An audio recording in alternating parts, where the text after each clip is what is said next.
Welcome to ma'am की class. तो भाई आज फिर मैं आपके सामने लेकर आई हूँ आर्थिक शब्दावली का वीडियो। आर्थिक शब्दावली ये बहुत ही इंपॉर्टेंट सीरीज़ मैंने शुरू किया है आप लोगों के लिए, आपकी डिमांड पर। अर्थशास्त्र से रिलेटेड बहुत ही इम्पॉर्टेंट और ना समझ में आने वाले वर्ड को लेकर के मैं आई हूँ, जो सिंपली हम सुन तो लेते हैं लेकिन हम कैच नहीं कर पाते, समझ नहीं पाते ये है क्या। तो बिना देर किए चलिए स्टार्ट करते हैं आज की वीडियो। और पहला वर्ड जो है वो है उपनिवेशी अर्थव्यवस्था, कॉलोनियल इकोनॉमी। तो उपनिवेशी अर्थव्यवस्था जो होती है भाई, सीधा सा मतलब उपनिवेश सुनते ही ना हमारे दिमाग में आता है अंग्रेजों ने हमारे भारत को उपनिवेश बना लिया, यानी किसी शासक देश का जो अधीनस्थ राज्य है। यानी एक उसमें शासक देश होता है, जैसे कि हमारे यहाँ अंग्रेज थे, इंग्लैंड, ब्रिटेन। शासक देश का अधीनस्थ राज्य क्या हो गया? भारत हो गया। और इसका उद्देश्य क्या होता है? शासक देश के हित की रक्षा करना। जैसे कि हमारा जो भारत था वो कच्चा माल, बाजार, सारी चीजें प्रोवाइड कराता था उन्हें, और वो हमें केवल अपने लाभ के लिए यहाँ पर वो इस भारत को उपनिवेश बनाए थे। मतलब कि अपने देश से अलग दूसरे देश में भी अगर कोई देश वहां पे शासन कर रहा है तो वो देश उसकी उपनिवेशी अर्थव्यवस्था कहलाएगी। दूसरा जो वर्ड है वो है अर्ध सामंती अर्थव्यवस्था। मतलब सेमी फेडरल इकोनॉमी, मतलब ना तो वो सामंतकारी है पूरी तरह से, न ही पूंजीवादी है पूरी तरह से। तो जो बीच की अर्थव्यवस्था होती है वो अर्ध सामंती अर्थव्यवस्था कहलाती है। तीसरा जो शब्द आता है गतिहीन अर्थव्यवस्था। गतिहीन अर्थव्यवस्था का जो इंग्लिश है वो है स्टैग्नेंट इकोनॉमी। वो अर्थव्यवस्था जिसमें प्रति व्यक्ति आय पर कैपिटा इनकम लगभग स्थिर है, बढ़ा ही नहीं। यानी कि मिस्टर राम की जो तनख्वाह है ना वो उतनी की उतनी है, वो बढ़ी ही नहीं, जितनी भी रुपीस मिल रही थी उतनी है। इसको गतिहीन अर्थव्यवस्था कहते हैं। भाई यहाँ विकास ही नहीं हो रहा है, यहाँ उत्पादन ही नहीं हो रहा है कि इनकी तनख्वाह बढ़े। तो इसी को हम गतिहीन अर्थव्यवस्था को पर कैपिटा इनकम से देखते हैं। गतिहीन अर्थव्यवस्था में बहुत ज्यादा कुछ बोलने की नहीं जरूरत है कि भैया गतिहीन अर्थव्यवस्था है, वहां उत्पादन नहीं है, विकास नहीं है, कुछ नहीं। केवल आप बोलेंगे जहां पे प्रति व्यक्ति आय स्थिर हो जाती है उसे हम गतिहीन अर्थव्यवस्था कहते हैं। घिसी हुई अर्थव्यवस्था यानी कि डिप्रेशिएटेड इकोनॉमी, ये क्या होती है भाई? पूंजी में कमी, वास्तविक पूंजी जो होती है उसमें कमी होने के कारण, यानी मशीनरी, तकनीक, लेबर्स, आधारिक संरचना, इन सब में कमी होने के कारण उत्पादन क्षमता जब कम हो जाती है तो उसे हम डिप्रेशिएटेड इकोनॉमी या घिसी हुई इकोनॉमी कहेंगे। यहाँ जैसे मशीन घिस जाता है तो उससे उत्पादन नहीं होता, उसी तरह एक इकोनॉमी जो होती है वो घिस जाती है, कमी आ जाती है पूंजी में, तो उत्पादन क्षमता कम हो जाती है, उत्पादन नहीं होता है। यहाँ पे मैंने एक वर्ड कहा आधारिक संरचना, तो इसी पे मैं बता दूं अभी आधारिक संरचना क्या होता है। आधारिक संरचना को जो इंग्लिश में है कहते हैं इंफ्रास्ट्रक्चर। इंफ्रास्ट्रक्चर क्या है? देश के विकास के लिए देखो भाई, रेल, सड़क, ऊर्जा, शिक्षा, स्वास्थ्य, इस तरह की चीजें। अगर मैं कहूँ रेल, सड़क, ऊर्जा मतलब बिजली, और शिक्षा, स्वास्थ्य, ये सारी चीजें चाहिए उत्पादन के लिए। मान लो एक फैक्ट्री जगह आपको लगाना है एक जगह, लेकिन वहां अगर सड़क ही नहीं है तो आप नहीं लगाएंगे, ऊर्जा यानी बिजली ही नहीं है तो आप नहीं लगाएंगे। वहां अगर आप बसना चाह रहे हैं तो शिक्षा, स्वास्थ्य भी होना चाहिए, हॉस्पिटल और स्कूल्स होने चाहिए, आने जाने का मार्ग होना चाहिए, रेलवे स्टेशन पास होना चाहिए, यानी सारी चीजें, जल होना चाहिए, है ना। तो ये सारी चीजें क्या कहलाती हैं? बेसिक नीड्स हैं ये, यानी कि इंफ्रास्ट्रक्चर यानी आधारिक संरचना। और आर्थिक विकास तभी होता है, फैक्ट्रियां वहीं लगाई जाएंगी जहां ये इंफ्रास्ट्रक्चर सही होता है। तो ये दुरुस्त रहना चाहिए किसी देश के विकास के लिए। तो व्हाट इज इंफ्रास्ट्रक्चर? तो आधारिक संरचना क्या है? ये सारी चीजें जिन पर डिपेंड होता है, यानी कि विकास की ये क्या है? आधारशिला है।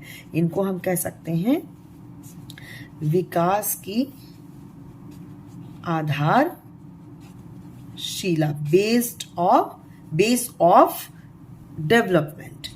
छठा जो वर्ड है वो है व्यावसायिक संरचना, व्यावसायिक संरचना।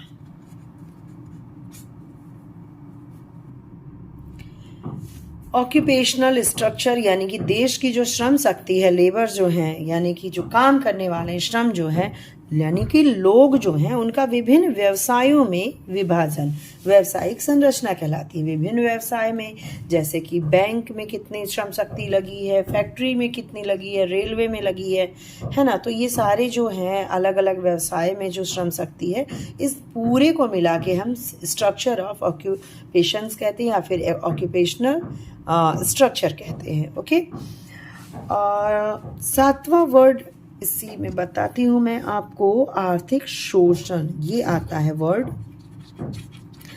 आर्थिक शोषण। आर्थिक शोषण यानी इकोनॉमिक एक्सप्लॉयटेशन, देश के संसाधनों का किसी दूसरे देश के आर्थिक विकास के लिए प्रयोग, जो कि अंग्रेजों ने किया, हमारे देश के कच्चे संसाधनों का और बाजार का जो प्रयोग किया, तो इसको हम, इससे क्या हुआ, आर्थिक शोषण हुआ, हमारा जो देश है वो शोषित हुआ। आठवां वर्ड है आर्थिक निकास यानी इकोनॉमिक ड्रेन। ड्रेन मतलब कि किसी चीज का बाहर चले जाना। तो स्वदेशी संसाधनों का विदेश को किया जाने वाला अंतरण, उसको हम कहते हैं आर्थिक निकास। निकास यानी निकल गया। तो हमारे यहाँ से जो कच्चा माल निकला, जिसको अभी मैंने बताया आर्थिक शोषण हुआ, कैसे हुआ, तो उसका एक बहुत बड़ा कारण था इकोनॉमिक ड्रेन, जहाँ हमारे जो कच्चे माल थे या संसाधन थे वो विदेशों में चले गए। नौवां वर्ड है विच्छेदित अर्थव्यवस्था। विच्छेदित यानी बिल्कुल अस्त व्यस्त, डिसइंटीग्रेटेड। इंटीग्रेटेड का मतलब होता है एकत्रित, विच्छेदित का मतलब डिसइंटीग्रेटेड इकोनॉमी।